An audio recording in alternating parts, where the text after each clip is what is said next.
The skyline outside the glass of 200 West Street has been pitch black for 4 hours, but the fluorescent lights above your desk haven't flickered. You stop checking the time because it no longer matters.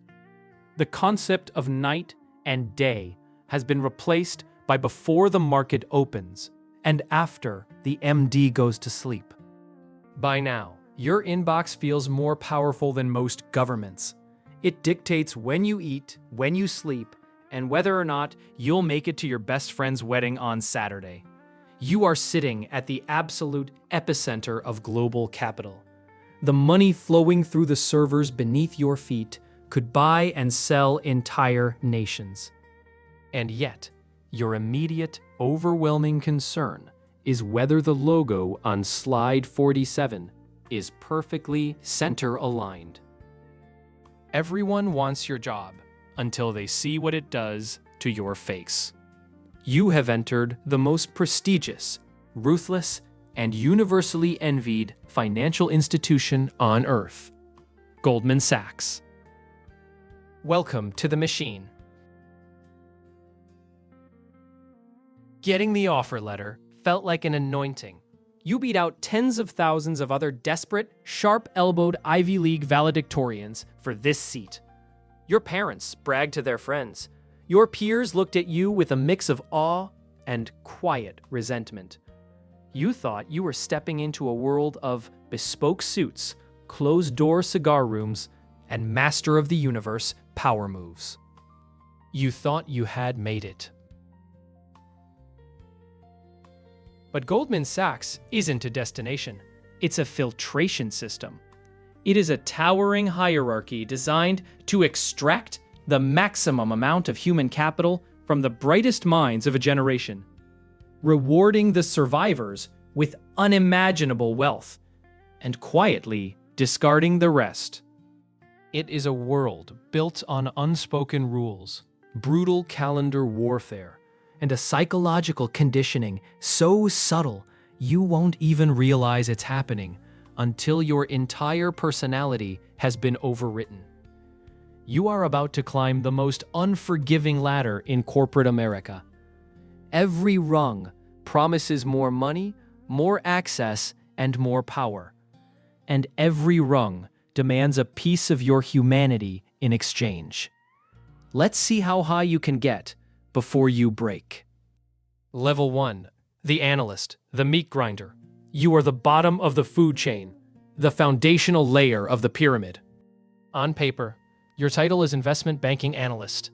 In reality, you are highly compensated human formatting software. You arrived in July, fresh out of Wharton or Harvard, armed with an immaculate GPA and a deeply ingrained need for external validation. Goldman knows this. They rely on it. They know you are terrified of failure, and they will weaponize your perfectionism against you. Your life is now measured in turns. The endless cycle of receiving a pitchbook draft, getting it marked up in red ink by an associate, fixing the errors, and sending it back, over and over, at 8 p.m., at 1 a.m., at 4:30 a.m. You learn the physical sensation of dread that accompanies the Outlook notification chime. It's a Pavlovian response. A single email containing the words "please fix" can instantly obliterate your weekend plans. Let's talk about the money. Your base salary is around $110,000, with a bonus that could push you close to $200,000. To your friends outside of finance, you are rich. To the city of New York, you are prey. When you actually do the math, dividing your total compensation by the 90 to 100 hours a week you spend staring at Excel and PowerPoint, you realize something depressing. Your hourly rate is marginally better than the guy delivering your $35 Seamless order at midnight. And you will order Seamless at midnight, every night. Your diet devolves into cold sweet green and lukewarm sushi, eaten entirely at your desk. You start gaining the Goldman 15. The dark circles under your eyes become permanent fixtures. At this level, you have zero power. Managing directors don't even know your name. They know your capacity. You are referred to by your availability. Does the new kid have bandwidth? What you sacrifice at this stage is total and absolute. Your 20s. You ghost your college friends. You miss birthdays. Your romantic relationships disintegrate because you had to cancel dinner reservations 3 times in a row to update a DCF model for a pitch that the client will likely never even read. So what keeps you here? Fear and prestige. You tell yourself it's only for 2 years. An analyst stint at Goldman is a golden ticket. It's a brand burned onto your resume that proves you can survive the crucible. You survive the silent humiliation of being berated over a minor font inconsistency because you know that private equity recruiters are already circling. But as the end of your second year approaches, a dangerous shift happens. The Stockholm Syndrome sets in. You look at the associates walking the floor. They make more money. They get to dictate the turns instead of executing them. They seem a little less tired. Goldman taps you on the shoulder. They offer you the promotion. The golden handcuffs click open, just to be clamped back on, one size tighter. You accept. Level 2, the associate. The illusion of control. You are no longer the bottom. You have survived the cull, or you've been parachuted in fresh from an M7 MBA program, armed with a degree that cost $250,000. Your new title is associate. You tell yourself, this is where the real banking begins. You no longer build the financial models from scratch. Instead, you review them. You are the one sending the 2 a.m. please fix emails to the exhausted analysts. You feel a brief, intoxicating rush of authority the first time you tell a 22-year-old to cancel their dinner plans because the managing director wants the deck reformatted. But the truth is, the associate role is a psychological trap. You are the middleman in a high-stakes game of telephone. You sit directly between the furious, demanding vice presidents who need the work done perfectly and the sleep-deprived, error-prone analysts who actually do it. If the analyst makes a mistake, the VP doesn't yell at the analyst. They yell at you. You are paid to be the shock absorber for institutional anxiety. Let's talk about the money. Your total compensation jumps to somewhere between $300,000 and $450,000. You finally have real liquidity. You rent a glass-walled apartment in Tribeca or an immaculate brownstone in the West Village. You buy the obligatory Rolex Submariner or a Cartier Santos.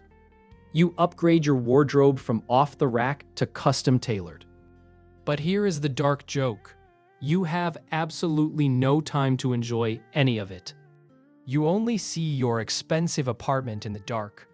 Your luxury watch just tells you exactly how many hours of sleep you are losing. At this level, no one asks if you're tired. Fatigue is considered a moral failing. The psychological shift here is profound. As an analyst, you were a tourist. You always knew you could leave for a private equity or a tech startup. But as an associate, the cement begins to dry around your ankles. You are becoming institutionalized. You start speaking in acronyms.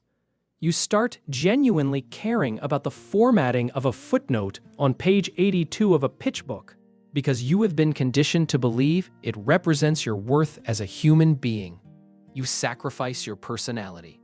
You become smooth, polished, and entirely agreeable to anyone above you. You stop having opinions and start having strategic perspectives. What keeps you going?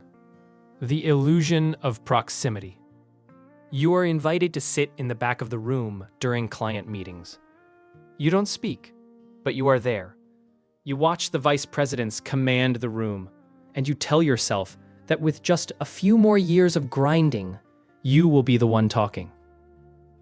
Level 3, the vice president, the executioner. 3.5 years later, the promotion comes. You are now a vice president at Goldman Sachs. To the outside world, this title sounds imposing, wealthy, and definitive. The title sounds impressive because that's part of the trap. In banking, vice president simply means you have survived long enough to transition from a pure spreadsheet jockey into a political operator. This is the stage where your calendar becomes a weapon. Your life as a VP is lived in transit. You are the execution engine of the firm. While the managing directors are out golfing and shaking hands to originate deals, you are the one who actually has to get the deal done. You live in Delta Sky Clubs, United Polaris lounges, and the back of black SUVs. You rack up hundreds of thousands of frequent flyer miles that you will never have the vacation time to use. You are making between $500,000 and $800,000 a year, perhaps breaking $1 million in a spectacular bull market. By any normal metric, you have won capitalism. Yet, you feel poorer than ever. Because at the VP level, you are no longer comparing yourself to your college friends. You are comparing yourself to the managing directors above you, who are pulling down $3 million, $5 million, or $10 million a year. The goalposts haven't just moved. They've been strapped to a rocket. The pressure morphs from physical exhaustion to chronic, low-grade, psychological terror. You stop chasing approval and start managing fear. You are terrified of a deal falling through. You are terrified of a client going to Morgan Stanley. You are terrified that the MD will think you aren't commercial enough. By this point, people don't talk to you. They position around you. The internal politics become vicious. You are competing against every other VP in your coverage group for a finite pool of bonus money. You learn to claim credit for successes delicately, while subtly shifting the blame for failures onto other teams or market conditions. You become a master of the corporate knife fight. What do you sacrifice? Your health, primarily. The cortisol levels are destroying your cardiovascular system. If you have a spouse, they are likely raising your children alone, functioning more like a single parent, heavily subsidized by your wire transfers. You are physically present at Saturday morning soccer games, but your eyes are glued to your phone beneath your sunglasses, panic typing emails about a hostile takeover bid in Europe. But your eyes are glued to your phone beneath your sunglasses, panic typing emails about a hostile takeover bid in Europe. You can't stop, because the next level up is the Holy Grail. The next level is where the real power lives. The title of managing director is dangling just out of reach, promising to finally make all of this suffering mean something. Level 4. The managing director, the rainmaker. It happens on a Tuesday. The global head of your group calls you into a glass-walled corner office and gives you the nod. You are officially a managing director at Goldman Sachs. You have reached the promised land. You are the one the vice presidents are terrified of. You don't open Excel. You don't touch PowerPoint. You don't execute the deals. You originate them. Your job is now entirely external. You take CEOs to $3,000 dinners at Le Bernardin. You play 18 holes at ultra-exclusive country clubs, where the initiation fee alone costs more than your first analyst bonus. You sell the prestige of the firm, looking clients in the eye and convincing them that nobody else on Wall Street can take their company public or defend them from a hostile activist investor quite like you can. Financially, the math has completely decoupled from normal reality. You are pulling down anywhere from $1.5 million to $5 million a year. You have multiple homes. Your children are enrolled in private schools that cost $60,000 a year, attending classes with the kids of hedge fund billionaires and tech founders. But here is the secret that nobody tells you until you get the title. The higher you climb, the more expensive your mistakes become. As an MD, you are no longer judged on your work ethic. You are judged entirely on your revenue generation. You are a human P&L statement. If you don't bring in enough in advisory fees to cover the multi-million-dollar cost of the VPs, associates, and analysts working under you, you are a liability. The pressure is no longer acute. It is existential. You have sacrificed your authenticity. Every relationship in your life, both professional and personal, has become transactional. When you meet someone new, your brain subconsciously calculates their net worth and their utility to your pipeline. You don't have friends anymore. You have connections. And yet, as you sit in the back of a black car idling on Park Avenue, quietly nursing a stress ulcer, you look up. There is a ceiling above you. Being an MD means you are a highly paid employee, but you don't own the machine. Not yet. To own the machine, you have to survive the final, most brutal cut of all. Level 5. The partner. Every 2 years, Goldman Sachs taps a sliver of its managing directors to join the partnership. It is a grueling, intensely secretive, months-long vetting process where your entire career is put under a microscope. When the call comes from the CEO of the firm, you have officially ascended to Olympus. You are a participating managing director, a partner. You represent less than 1% of the firm's total headcount. You have broken the matrix. Your base salary jumps to nearly $1 million, but that's just walking around money. You now get a cut of a special, highly classified bonus pool. You gain access to internal investment funds that routinely print unimaginable returns. You are building generational wealth, the kind of money that ensures your great-grandchildren will never have to look at a price tag. But what does life actually look like at the summit? It looks like pure, unadulterated paranoia.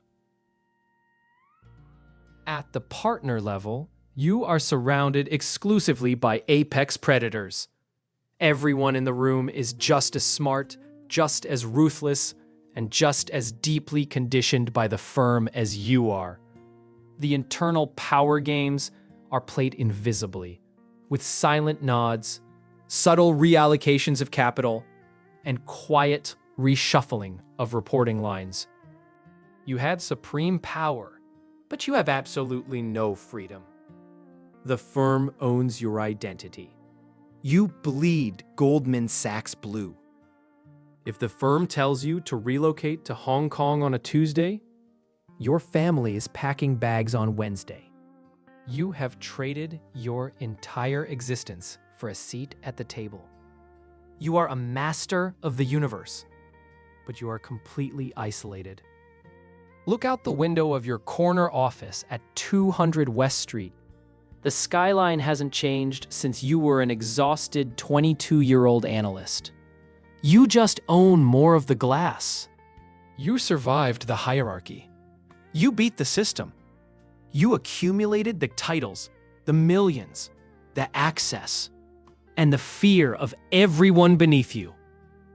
But as you look down at the street level, watching the tiny ant-like figures of the new analyst class rushing into the lobby, carrying their sweet green bags and their desperate need for validation, you realize the deepest, darkest truth of the elite corporate world.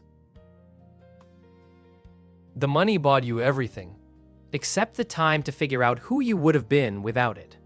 You didn't conquer the system.